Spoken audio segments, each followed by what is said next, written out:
is what my graduate research was about, is gratitude. And you hold a grateful thought for 30 seconds.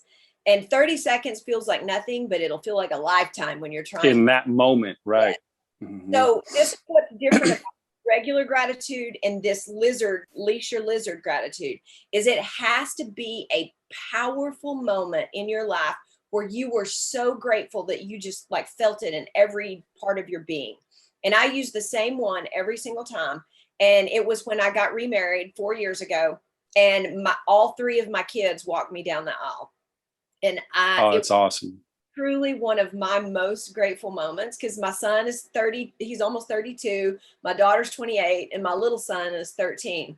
And so this was, 4 years ago, and both of my boys, were waiting for me at the bottom of the stairs, and my daughter walked with me down the stairs, and all four of us walked down the aisle together. And when I get in that mindset, I forget the other stuff, because it's very hard for your brain to be in a grateful state and a stressful state at the same time.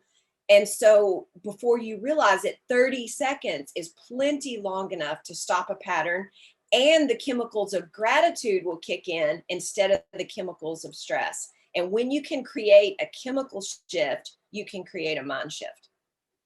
That's really good. And you mentioned this in our last conversation, and I want to touch on it. You mentioned that last one about, hold a grateful thought. How a lot of people, and I've done this, and it still had some benefits, but I've just written out a list. Just start remind yourself of what you're grateful for. But you put some emphasis last time on the importance of that memory also has to be attached to positive emotions to get the full effect out of it, right? If you don't have a feeling, you're not doing yourself any harm, but you're not really doing yourself very much good. Which is when gratitude first came out about a decade ago, when it kind of first started becoming a scientific process, people started making lists of 50 things or lists of 20 things or 10 things each day.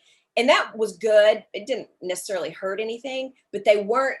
After about a month, after about 30 days, people began to dread making the list. They were too tired. They had too much going on. And when you dread it, it becomes dreadful, and it starts creating the chemicals of dread.